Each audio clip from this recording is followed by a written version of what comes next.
show. 2 days after blowing out the Warriors, the Lakers held on to beat the Suns, which makes it 3 wins in a row. How about that? It is the team's first winning record after at least 2 games into the season since December of 2013 when they were 10-9. Max, I want to start with you here. Is this Laker team better because of new head coach Luke Walton or because there's no Kobe Bean Bryant? Well, the answer is because there's no Kobe Bryant, because Luke Walton wouldn't be able to play the kind of basketball he wants were Kobe on the team. First, I want to talk about how good the Lakers actually are. They're 4-3, but all 3 of their losses, they were competitive. Even the Thunder, they were close going into the fourth quarter. The Thunder, a more talented team, they won by 17 in the end, I think. But it was a pretty competitive game. It was a competitive game through 3 quarters. And then the Pacers and the Jazz were competitive till the end. And the Pacers and the Jazz are good teams. So this Lakers team's, all 3 of their losses, if there's such a thing as quality losses, I mean, they didn't get blown out, and they were all the good teams. And yes, the Suns aren't very good, but the Hawks are pretty good, the Rockets are pretty good, and they would look better had they played the Lakers from last year, because instead of 3-3, 4-3, they'd be 5-2, 4-2, those kind of records. And then they beat the Warriors. Like, I don't think this is a mirage. I think the Lakers are just good and better than people even realize when you look closely at it. Look, Kobe Bryant last year, I'm not talking about a one-on-one skills competition, because he could do anything offensively. He's in the argument for most skilled player in the history of American team sports. And he showed that in the last game of the season where he put on a show. But it's not played one-on-one, it's played 5-on-5 at a time. There's also a bench, there's locker room chemistry, all that stuff. And Kobe Bryant, when you consider all of that and his usage rate, it was 7th highest in the NBA last year, and his shooting percentage, his field goal percentage, was the lowest since the merger. He had the lowest field goal percentage since the merger, but the 7th highest rate in the NBA. He was actually the worst player in the history of the NBA last year. No player that bad would ever touch the ball that much. Now, why did they allow this to happen? The Lakers were tanking. And I talk about this sometimes. I talk about muscular moves, Stephen A. Smith. A muscular move is one move that accomplishes many things at the same time. Belichick did that with that recent trade. Get rid of a malcontent who's not playing the way you want, get a young kid to play, pick up draft picks, get younger, cheaper. It's a muscular move. Send a message. AKA boss move. Right. It's a muscular move. Lots of different things he does at the same time. What did the Lakers do? They give Kobe the new contract, bring in Byron Scott to babysit Kobe. Now they're going to be terrible because they're going to play a kind of schizophrenic game with young kids who want to play fast, old guy who wants to play slow. So the fans get Kobe. Kobe gets his coach. The Lakers get their draft picks. Everyone wins. It was a really smart, muscular play by the Lakers. It worked. But Luke Walton is only able to make them good and coach this way because Kobe is no longer on the team. You're wrong. Number one, and number two, you are so disrespectful. I mean, let me tell you something, call man. It how it is. No, you're not calling it how it is. Just how it is. You're calling it how you think it is, and I will give you credit for that because you did radio in Los Angeles, and you drank that Kool-Aid that they wanted everybody to drink, and I respect that. But here's the deal. They wanted everyone to drink Kobe Kool-Aid. Here's the deal. Kobe was awful last year. In terms of statistically, nobody's knocking that. The two previous years, he combined to play 41 games, coming back from the Achilles, coming back from the knee injury thereafter. The last time Kobe Bryant was healthy was the 2012-2013 season when he got hurt in that second-to-last game and still came there with the Achilles tear and still dropped. He willed them into the playoffs that year. Stay with me. That's the last time he was great.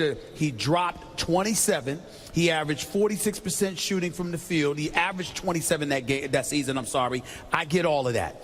Let's highlight and dissect what transpired prior to that. That's what you're neglecting here. That same season, Mike D'Antoni was the coach. If you recall that last month, Kobe Bryant was run into the ground. He played 78 games that year. He was averaging better than 45 minutes a game. And Mike D'Antoni, who should be called Mike Antoni, was like, what do you want me to do? No D. No D whatsoever, okay? So let's analyze that. What happened? Mike D'Antoni was the coach. Dwight Howard was there.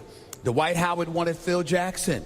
Mr. Jeremy, Jim Buss is like, nah. He sat up there, went with Mitch Kupchak, went to Phil's house, a few days before, gave them until Sunday night, gave them until Monday morning to make a decision.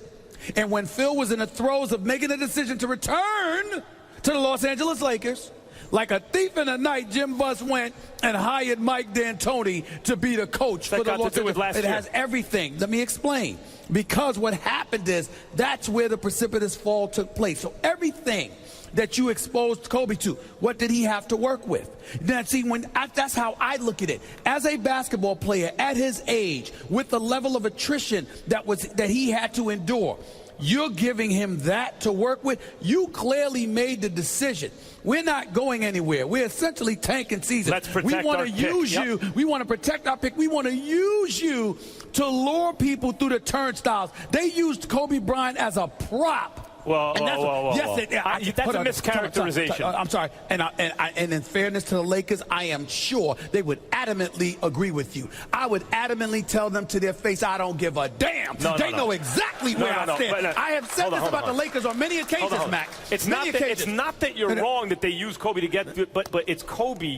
Kobe was not going to play till he got his new contract, Stephen A. He got the new contract. He miraculously showed up on the court. They extended him 2 seasons because that's what he wanted and that's what the fans wanted. Wait a minute. He wanted it and the fans wanted it because the fans looked at the landscape and said, what the hell else do we have? Number one. Hold on, Max. It's true. You went past this D'Antoni thing. Kobe, D'Antoni's system wasn't working with the Lakers because Kobe wasn't going to buy in. Kobe staged a mutiny that season and then took over the offense, played it the way he wanted to do it, and willed and played the Lakers into the playoffs. And see, the problem is you're not listening. That's why he got hurt. He played himself 47 minutes a game. No, Kobe. No, Max. The fact of the matter is Kobe took that position because of what he saw around him. The point is, if you are this is basketball, bro. If you step on a court, you know what you have and what you don't have with you. And so you're saying we're going to lose anyway. I'll be damned if I'm going to sit here, lose, and not get my money while I'm being exposed to playing with the dudes I'm playing with. I'm not. That's what the Lakers wanted. They went out and got Roy Hibbert, dog. Yeah. Roy Hibbert. The Lakers wanted to do that so they could protect their draft pick. I'm trying to get to a point. Because it was only a top 3 protected pick. I let you go. I'm talking basketball here. I'm giving you facts. All of this stuff happened. So if you are Kobe Bryant, you're saying this is what my situation was. You're making the argument that if I'm playing with Luke Walton, oh, you know what? You can never do what we're seeing the Lakers do in the first 7 games. I'm saying to you, if you're Kobe and you're saying, I got this dude who can coach, and oh, by the way, we're literally trying to build something here. Kobe would not sabotage that. He's not going to. It's not an issue of Kobe. It's not an issue of Kobe. He's not built that way. I agree. It's not an issue of Kobe consciously sabotaging. It's an issue of the fact that Kobe Bryant is a scorer. That's what he is. It's like saying a shark is wrong to eat a fish. I watched Kobe Bryant play point. That's what Kobe does. Have you not watched Kobe Bryant play point when he had to play point? He does, but still the usage rate is high. The ball has to be in his hands constantly, and they wouldn't be able to play this way. They couldn't play up tempo. They couldn't spread the ball around to the extent that they do. The ball would stick with Kobe, and this wouldn't work. It's not Kobe thinking I'm going to undermine the team. It's who he is. He's an ISO player from a previous generation. Those guys weren't developed. You got Swaggy P